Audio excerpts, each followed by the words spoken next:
오늘 우리에게 주시는 하나님 말씀, 우리 야고보서 1장 12절 말씀이 되겠습니다. 신약 성경 370페이지에 있는 야고보서 1장 12절 말씀, 우리 목소리를 맞춰서 하나님께 봉독해 올립니다. 시험을 참는 자는 복이 있나니 이는 시련을 견디어낸 자가 주께서 자기를 사랑하는 자들에게 약속하신 생명의 면류관을 얻을 것이기 때문이다. 아멘. 하나님의 말씀입니다. 자, 우리 한번 우리 옆에 분들 또 우리 뒤에 분들 한번 보시면서 함께 예배드리게 돼서 너무 감사합니다. 힘내십시오. 우리 인사 나누시기를 바랍니다. 감사합니다. 2021년도가 시작된 지도 벌써 참 세월이 빠른 것 같습니다. 3월에 중순을 지나서 말을 향해서 가고 있고요. 벌써 이제 얼마 있지 않으면 4월, 5월 여름이 성큼 우리에게 다가올 것입니다.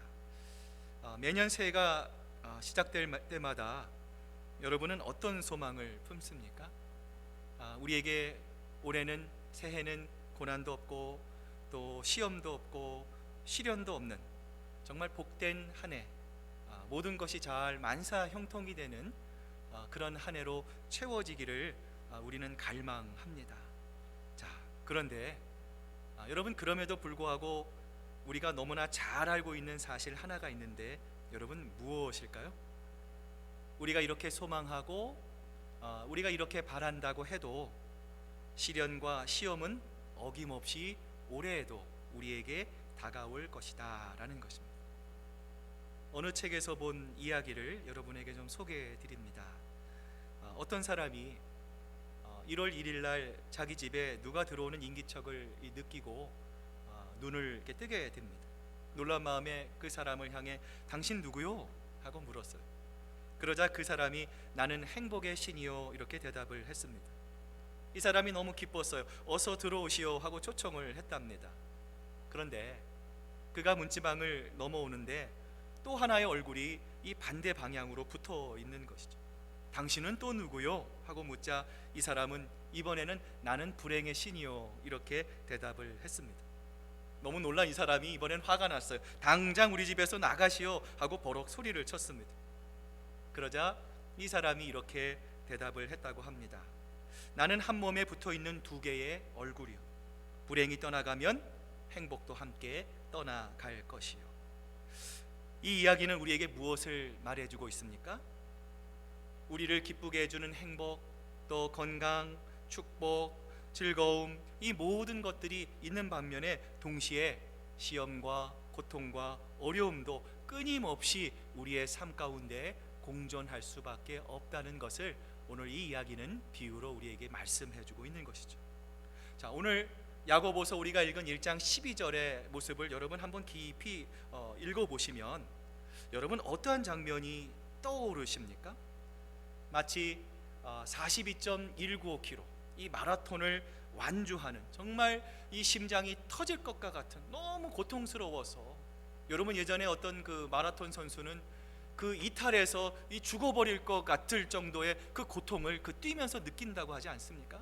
그 어려운 인생의 마라톤의 결승점을 이 바라 앞둔 선수들을 향해서 이들을 지켜보고 있는 관중들이 고함을 지르며 선수들 조금만 힘을 내십시오. 이제 조금만 가면 결승전입니다. 영광의 면류관이 여러분들, 당신들을 기다리고 있습니다. 힘내십시오. 화이팅! 선수들을 향해 격려하고 응원하는 이 관중들의 모습이 떠오릅니다. 저 역시도 이 말씀을 준비하면서 힘든 인생의 마라톤, 믿음의 마라톤을 달리고 있는 우리 시애틀 큰사랑교회 성도님들의 모습이 생각이 났습니다. 코로나 바이러스를 통과하고 또 여러 가지 예측할 수 없는 고난과 어려움 가운데 믿음의 길, 신앙의 길을 쉬지 않고 뛰느라 얼마나 지치고 얼마나 힘들고 얼마나 목이 마르십니까? 저도 여러분을 응원하고 싶습니다. 우리 큰사랑교회 성도 여러분, 힘내시기 바랍니다. 아무리 어려운 일이 닥쳐도 고난이 와도 잘 견뎌내시고 인내하십시오. 하나님께서 반드시 여러분을 사용하여 주실 것입니다. 오늘 그런 의미에서 우리 예배 시작하기 전에 한번 인사를 했지만 이번에는 조금 더요 우리의 마음을 한번 좀 감정을 좀 담아서 옆에 분들 바라보면서 힘내십시오. 하나님이 함께 하십니다. 한번 인사 나누시기를 바랍니다.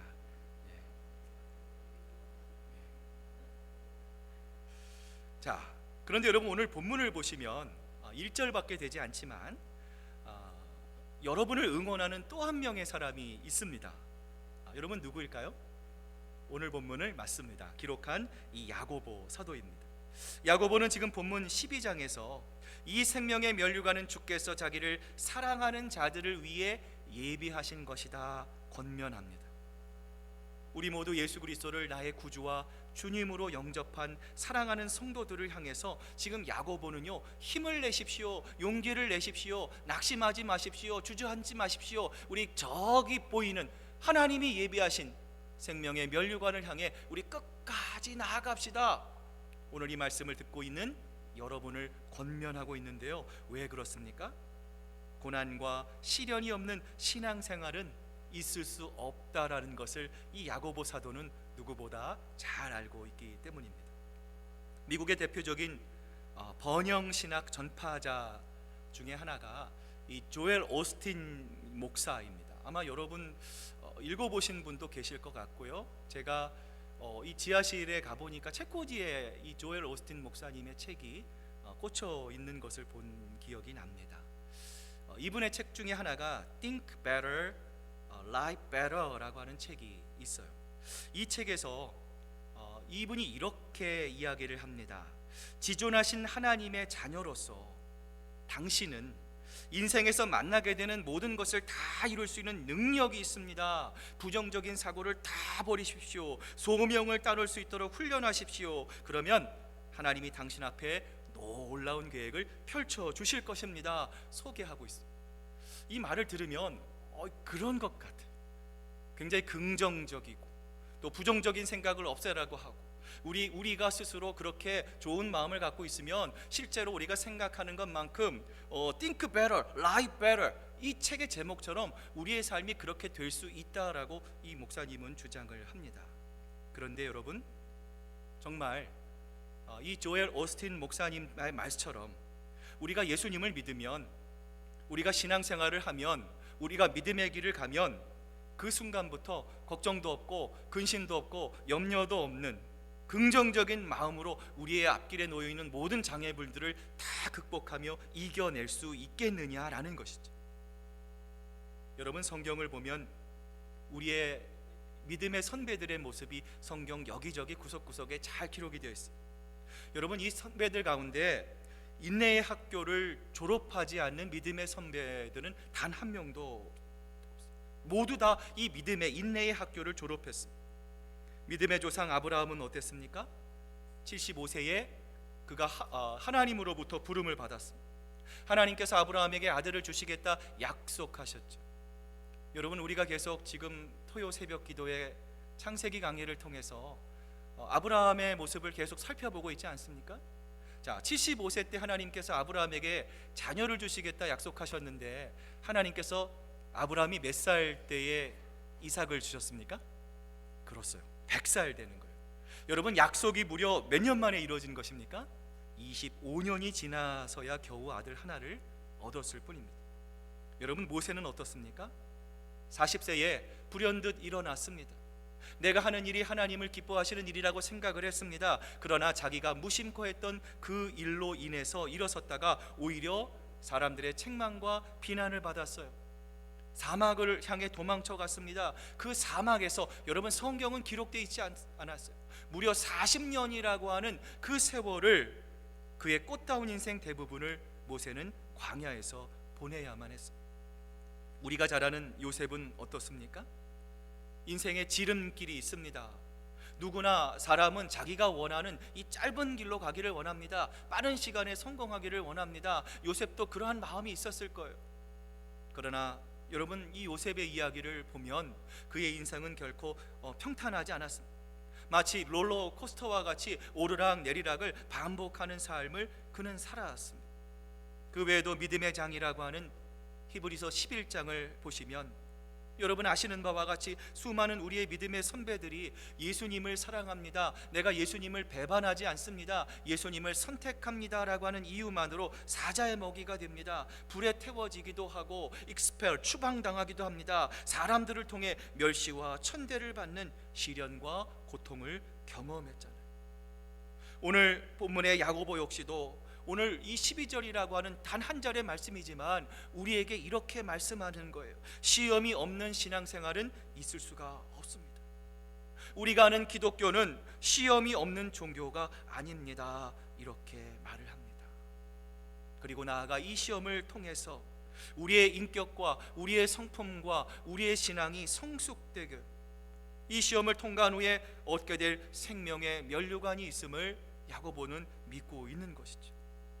오늘 이 야고보의 오늘 본문을 똑같은 이 의미이죠. 사도 바울은 디모데전서 4장 8절에서 우리에게 이렇게 권면하고 있는데요. 자, 여러분 한번 앞을 보시면서 같이 한번 우리 읽어봅니다. 시작. 몸의 훈련은 약간의 유익이 있으나 경건의 훈련은 모든 면에 유익하니 이 세상과 장차올 세상의 생명을 약속을 말해 줍니다. 경건의 훈련은 다른 말로 말하면 시련이라는 것, 내가 원하지 않는 것, 그러나 하나님께서 우리의 믿음의 장성한 분량을 위해서 하나님께서 감당할 만한 주시는 그 시련과 그 어려움들을 통과할 때에 그것이 우리에게 뭐가 된다는 거예요? 유익이 있다라는 거예요. 그것을 알고 계시는 하나님께서 우리에게 때로는 감당할 수 있는 시련을 주신다라는 거예요. 그래서 야고보는 우리가 이 시험을 잘 이기면 어떻게 된다라고 이야기합니까? 우리가 이 세상에서 정말 하나님이 기뻐하시는 그 믿음의 모습으로 우리가 자라날 수 있는 거예요. 그리고 궁극적인 것은 무엇입니까? 생명의 면류관이 우리를 기다리고 있는 것이죠. 예전에 부흥성회를 참석하거나 예배할 때 이 박수 치면서 이 복음성가를 참 많이 불렀던 기억이 납니다. 그때 불렀던 복음성가 중에 지금 갑자기 그 생각이 나요. 저 천국 없으면 나 어떻게 사나, 저 천국 문을 열고 나를 부르네, 나는 이 세상에 정들 수 없도다. 여러분 그렇죠. 이 세상이 우리를 너무나 힘들게 하죠. 어렵게 하고 낙심하게 하고 의견의 차이가 있고 여러 가지 갈등이 있고 우리를 참 궁핍하게 만들 수 있는 이런 세상. 그러나 우리가 예수님을 믿는 우리들이 이 세상을 당당하게 살아갈 수 있는 이유는 무엇입니까? 구름 같은 이 세상, 안개와 같은 이 세상은 이 세상만으로 끝나지 않는다라는 거예요. 하나님을 신실하게 믿는 성도들에게 하나님의 아름다운 생명의 면류관을 우리에게 예비하고 있음을 알기에 오늘 우리가 이 땅을 그리스도인이라고 하는 이름으로 당당하게 살아갈 수 있음을 믿습니다. 여러분 그렇습니다. 오늘 이것을 위해서, 자 그렇다면 야고보 사도는 무엇을 우리들에게 권면하고 있을까요? 자 오늘 본문 12절 말씀을 자 앞에 보시면서 우리 같이 한번 자세히 한번 보시면서 같이 한번 읽어보겠습니다. 시작. 시험을 견디어내는 사람은 복이 있습니다. 그 사람은 그의 참됨이 입증되어서 생명의 면류관을 받을 것이기 때문입니다. 그것은 하나님을 사랑하는 사람들에게 약속된 것입니다. 자 오늘 본문을 보면 우리가 몇 주 전에 살펴봤던 아마 주일 설교를 통해서 여러분과 같이 말씀을 나눴던 기억이 납니다. 야고보서 1장 2절에서 언급된 것과 같은 이 동일한 이 단어가 오늘 본문에 등장하는데요, 바로 시험이라고 하는 단어입니다. 자 야고보 사도는요, 시험을 견디는 사람은 복이 있다 우리에게 말씀을 합니다. 자 그렇다면 자 오늘 본문에서 말씀하시는 이 야고보 사도가 말하는 시험이란 과연 무엇을 의미하는 것이냐라는 것이죠. 자 이것을 이해하기 위해서 야고보서 1장 2절의 말씀 우리 한번 앞을 보시면서 같이 읽겠습니다. 시작. 내 형제들아 너희가 여러 가지 시험을 당하거든 온전히 기쁘게 여기라. 자 오늘 본문에서 말하는 시험과 야고보서 1장 1절 2절에서 말하는 그 모든 시험은 어떤 시험입니까?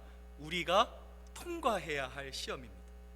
다시 말하면 그 시험은 온갖 기쁨으로 맞이해야 할 여러 가지 시험이라고 하는 뜻입니다. 이 시험이라고 하는 뜻이 헬라어 원어의 페이라스모스라고 하는 말입니다. 우리를 성숙시켜 나가는 여러 가지 시험을 의미하는 것인지, 우리에게 약속되어 있는 그 생명의 면류관을 얻기 위해서 우리가 통과해야 할 시험인지는 정확하게 구분이 되어 있지는 않습니다. 그럼에도 불구하고 중요한 것은 무엇입니까? 우리가 좀 전에 디모데전서 4장 8절에서 읽은 것처럼 경건에 이르는 훈련, 우리가 하나님을 통해서 우리가 성숙하기 위해서 우리가 통과하는 모든 시련은 뭐에 유익하다는 거예요? 우리의 삶에, 우리의 믿음에, 우리의 신앙에 유익하다라는 것입니다. 그렇다면 이 시험이라고 하는 것, 우리가 인생을 살아갈 때 피할 수 없는 이 시련과 이 시험이라고 하는 것의 이 정체가 과연 무엇이냐라는 것이죠. 여러분, 성경을 보면 이 시험은 크게 두 가지의 의미로 나눌 수가 있습니다. 첫 번째는 내 안에서 생기는 시험입니다. 이것을 가리켜서 유혹이라고 말을 하죠. 이 유혹에 대한 시험, 내 안에서 일어나는 이 시험에 대해서 다음 주 수요일 날 여러분에게 좀 자세히 함께 말씀을 통해서 나눠보고자 합니다. 또 한 가지 시험은요, 내 안에서 발생되는 유혹과는 다른 외부에서 다가오는 시험입니다. 이것을 성경은 시련이라고 하기도 하고요, 또한 이 핍박이라고도 표현을 합니다. 이런 이유 때문에 야고보 사도는요 1장 2절에서 여러 가지 시험이다라고 우리에게 이야기를 했던 것이죠. 여러분, 이처럼 우리가 살아갈 때 우리 안에서 일어나는 유혹이 있습니다. 외부에서 다가오는 시련과 또 핍박이 있습니다. 어떻게 해야 우리가 이러한 시련과 핍박과 유혹으로부터 우리를 방어할 수 있느냐라는 것이죠. 여러분, 먼저 가난한 자들이 받는 유혹이 있습니다. 여러분, 물질적으로 가난한 것뿐만 아니라 우리의 마음과 상황이 위축되어 있는 상황을 가리킵니다. 이러한 상황 속에 있는 분들은 여러분, 세상에 대한 염려로 마음이 가득 차 있습니다. 내가 앞으로 어떻게 살아가야 하나? 내가 이 경제적인 어려움을 어떻게 뚫고 나가야 하나? 우리 자녀들을 어떻게 잘 길러야 하는가? 정말 당사자에게 이것은 무엇입니까? 시련이고 환난이고 어려움일 수 있습니다. 여러분, 그러나 이러한 것들은 내가 선택한 것이 아니죠. 여러분, 따라서 이것을 이겨내는 방법은 무엇입니까? 견뎌내는 것입니다. 또한 여러분, 부자 역시도 시험에 빠질 수가 있습니다. 대표적인 시험이 물질에 대한 유혹이죠. 더 많은 것을 소유하고 싶은 그런 마음입니다. 이것은 바깥으로부터 나를 짓누르는 그러한 시험이 아닙니다. 외부적인 핍박이 아니라 내 마음 안에서부터 일어나는 유혹이죠. 내가 어떤 것을 성취하고 내가 어떤 것을 가지면 더 많은 것을 성취하고 가질수록 더 많은 유혹이 우리 마음속에 일어나는 것이죠. 여러분, 그래서 이 유혹을 이기는 방법은 무엇입니까? 그 유혹에 저항하는 것입니다. 그것을 물리치라라고 성경은 우리에게 말씀합니다. 이처럼 우리 안에서 일어나는 시험, 우리 바깥에서 우리를 시험하는 이 모든 시험을 만날 때 우리는 어떻게 합니까? 견뎌내야 합니다. 또한 저항하고 물리침으로 그 과정을 통해서 우리는 하나님의 성품을 이루어갈 수 있는 것이죠. 여러분, 이러한 시험 외에도 우리가 이 땅에 신앙생활을 할 때 여러 가지 핍박이 있습니다. 우리의 힘만으로는 물리칠 수 없는 만만치 않은 저항 세력들도 있습니다. 여러분, 그럴 때 마음은 원이로되 육신이 약하구나, 오늘 예수님의 말씀처럼 주님을 섬기기를 원합니다.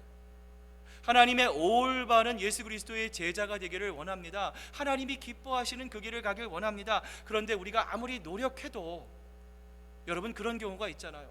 정말 하나님의 뜻으로부터 멀어지는 것 같고, 나는 정말 노력하고 최선을 다하는데 그럼에도 불구하고 하나님의 마음을 잘 이해하지 못하는 것 같아서 여러분, 속상하고 답답할 때가 얼마나 많이 있습니까? 여러분, 그러나 우리가 이러한 과정 가운데 어려움과 고난을 통과한다 하더라도 여러분, 중요한 것은 무엇입니까? 예수님을 향한 우리의 마음이, 우리의 연약함을 통해서 우리가 그 완전함에 아직 도달하지 못한다 하더라도 여러분, 그러한 고민과 시련은 헛된 것이 아니다라는 거예요. 비록 힘들고 어렵지만 마태복음 5장 48절의 말씀처럼 아버지의 온전하심 같이 너희도 온전하라. 하나님의 말씀에 순종해서, 하나님, 내가 아직 완전하지 못합니다, 온전하지 못합니다, 하나님 아시지요. 제 연약한 믿음을 아시지요. 그러나 그럼에도 불구하고 아버지의 온전하심 같이 너희도 온전하라, 그 하나님의 말씀에 순종하겠습니다 라고 하는 거룩한 소원을 마음에 품고 살아갈 때에 언젠가 여러분의 소원대로 하나님 앞에 서게 될 날이 반드시 있게 될 것입니다. 그 소원이 성취되지 않아서 이 땅에 흘린 여러분들의 애달픔과 여러분들의 눈물을 하나님께서 씻겨주실 날이 반드시 있을 것이다 라는 거예요. 오늘 혹시라도 이러한 좌절감 속에서 나는 하나님 더 가까이 하고 싶은데, 하나님 왜 저는 이럴까요? 하나님 왜 이렇게 하나님께 나아가는 것이 힘들까요? 좌절감과 억울함과 또 속상함 속에서 고민하는 분들이 혹시 계십니까? 걱정하지 마시기 바랍니다. 염려하지 마시기를 바랍니다. 지금은 희미합니다. 그러나 우리가 언젠가 얼굴과 얼굴을 맞대고 보는 것처럼 분명하게 하나님을 볼 날이 반드시 올 것입니다. 우리가 마음에 원하는 대로 주님을 기쁘게 섬길 수 있는 날이 반드시 우리에게 찾아올 것입니다. 그때 주님이 친히 생명수 샘으로 여러분을 인도해 주실 것입니다. 이러한 우리의 비전과 꿈을 요한계시록 7장 17절은 우리에게 이렇게 말씀하시죠. 보좌 가운데 계신 어린 양이 그들의 목자가 되셔서 생명의 샘물로 그들을 인도하실 것이고, 하나님께서 그들의 눈에서 눈물을 말끔히 씻어 주실 것입니다. 오늘 우리가 억울함의 눈물을 흘릴 수가 있습니다. 속상함의 눈물을 흘릴 수가 있습니다. 그러나 하나님을 향해서 우리가 올바로 걸어가는 그 발걸음을 세상 사람들은 알아주지 못한다 하더라도 우리의 영원한 주인이 되시는 하나님께서는 그 여러분의 마음의 중심을 보시고 여러분을 기쁘시게 올바른 발걸음으로 반드시 인도하여 주실 줄로 믿습니다.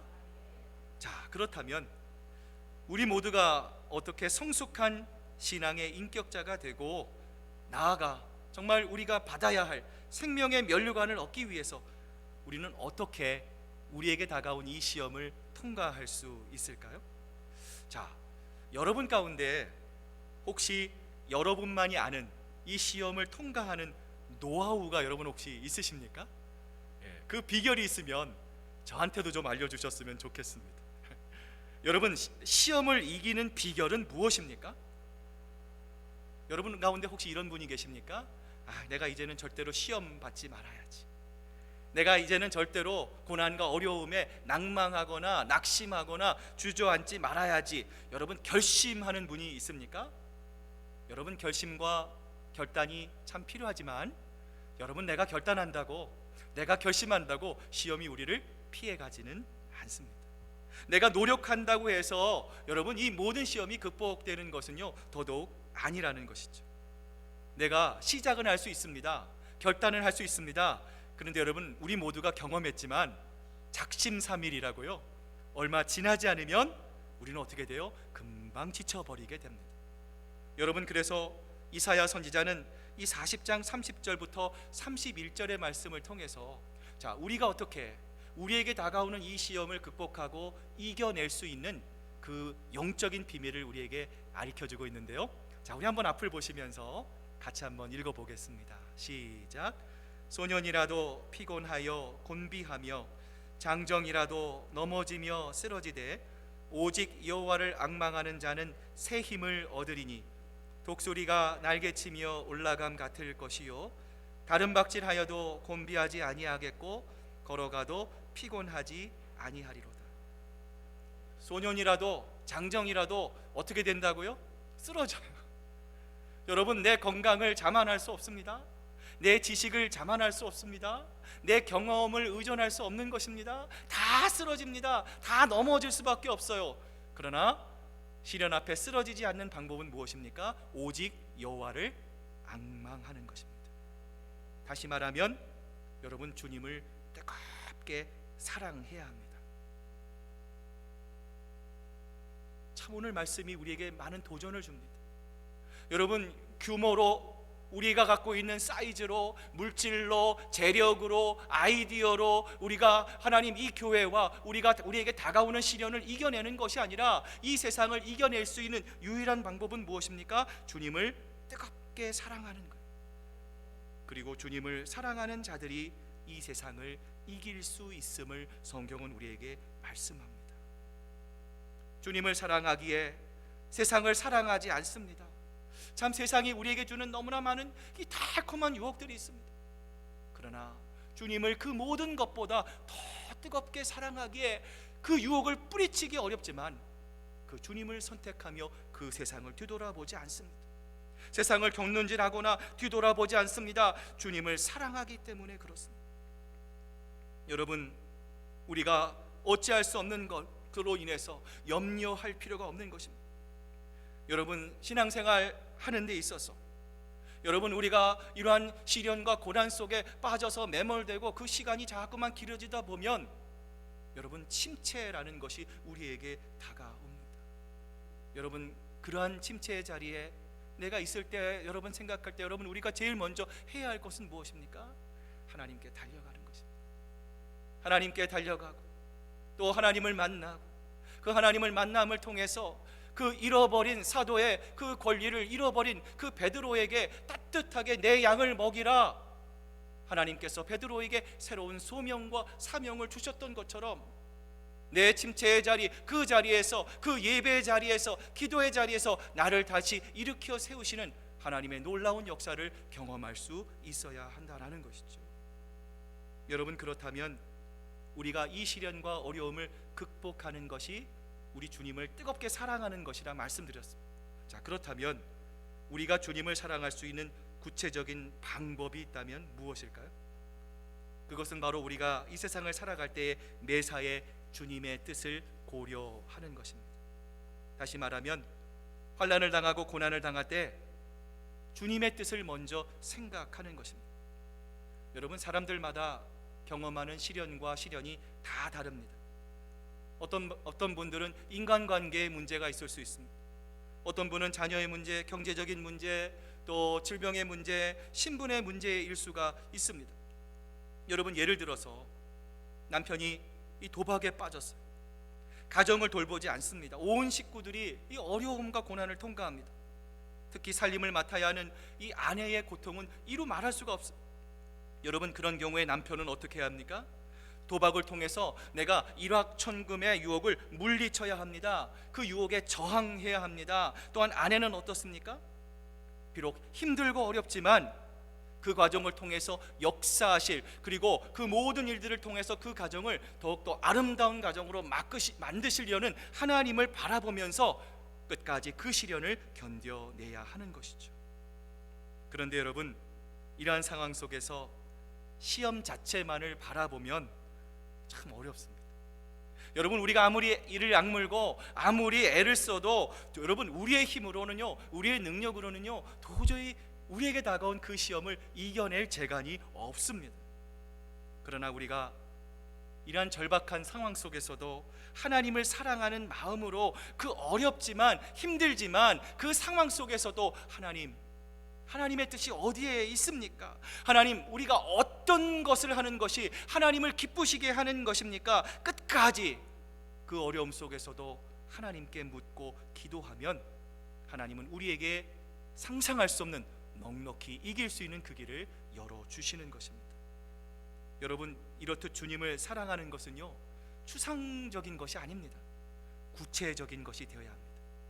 작지만 내 삶을 통해서 매일매일 내 삶에 부딪히는 그 문제 가운데 여러분, 기도해야 합니다. 여러분, 기도는 꼭 성전에 나와서 우리가 하나님께 기도하는 것만이 기도가 아닙니다.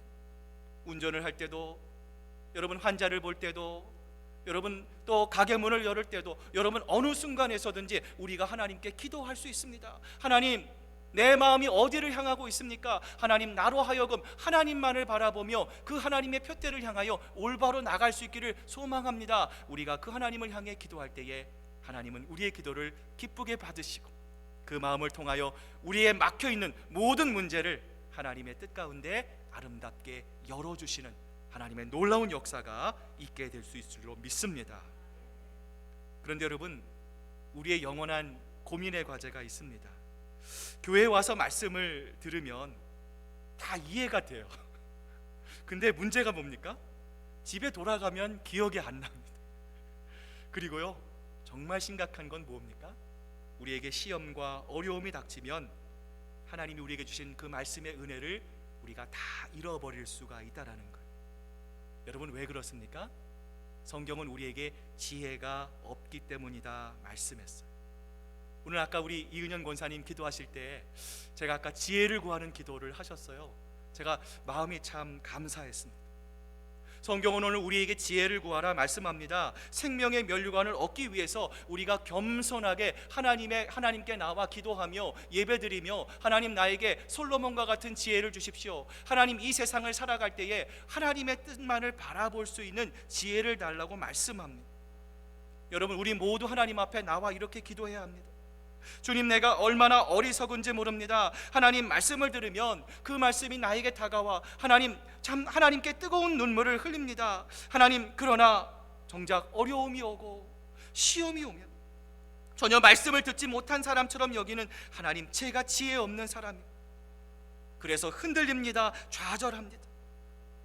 하나님, 이러한 저를 긍휼을 베풀어 주시고 하나님 붙잡아 주셔서 무엇보다 하나님의 말씀이 하나님 우리의 생명입니다. 모든 것입니다. 이 세상 그 어떤 것보다 하나님을 선택할 수 있는, 하나님을 기뻐할 수 있는 지혜를 허락하여 주시옵소서. 우리가 하나님을 사랑하고 구체적으로 우리를 향한 그 하나님의 섭리와 하나님의 뜻을 고려할 때 하나님은 여러분에게 말씀을 바로 보고 여러분이 들은 말씀을 잘 삶을 통해서 적용할 수 있는 지혜를 주셔서 여러분에게 다가오는 시험과 시련 속에서 이겨낼 수 있는 힘과 능력을 우리 하나님께서 반드시 허락해 주실 것입니다. 이제 오늘 말씀을 마무리합니다. 사랑하는 우리 시애틀 큰사랑교회 성도 여러분, 야고보는 우리가 시험을 맞을 때 무엇이 우리가 그 시험을 이길 수 있는 방법이라 말하고 있습니까? 하나님을 뜨겁게 사랑하는 것입니다. 자, 오늘 여러분에게 또 제 자신에게 한번 이렇게 질문하고 싶습니다. 여러분은 정말 하나님을 사랑하십니까? 만약 우리가 하나님을 사랑한다면 우리가 사랑하는 하나님을 어떻게 해야 합니까? 자랑할 수 있어야 합니다. 내가 정말 하나님을 사랑합니다. 하나님이 정말 이렇게 좋습니다. 하나님이 나에게 이런 풍성한 은혜를 주셨습니다. 내가 경험했다면 그 좋은 하나님을 다른 사람들 앞에서 이야기할 수밖에 없어요. 그 하나님을 소개할 수밖에 없다라는 것입니다. 무엇보다 우리는 이 하나님으로 인해 장차 생명의 면류관을 받게 될 사람들이 아닙니까? 사랑하는 여러분, 그 하늘나라를 향해 가는 그 과정이 좁고 험난한 십자가의 길일지라도 여러분, 중요한 것은 무엇입니까? 우리는 혼자가 아닙니다. 우리 큰사랑교회 지체들이 그 시련과 어려움을 당하는 그 좁은 길을 통해 눈물을 흘리며 가는 여러분 뒤에 함께 기도하며 걸어갑니다. 그리고 무엇보다 우리의 영원한 중보자이신 예수 그리스도께서 지금도 하나님 우편에서 여러분을 위해 기도하고 계십니다. 근데 여러분, 그것으로 끝이 아닙니다. 성령께서 여러분 애통하는 마음으로 차마 하나님께 빌바를 구하지 못하는 우리들을 옆에서 보시면서 파라클레이토스, 지금도 여러분을 응원하고 계십니다. 이중 삼중의 믿음의 용사들이 여러분과 함께 하십니다. 그 길을 걸어갈 때 여러분 낙심하지 마시고 우리 모두 함께 하나님이 기뻐하시는 그 영광의 길, 복된 길을 향해 한 걸음 한 걸음 힘차게 걸어가는 우리 큰사랑교회 모든 성도님들 되실 수 있기를 주님의 이름으로 축복합니다.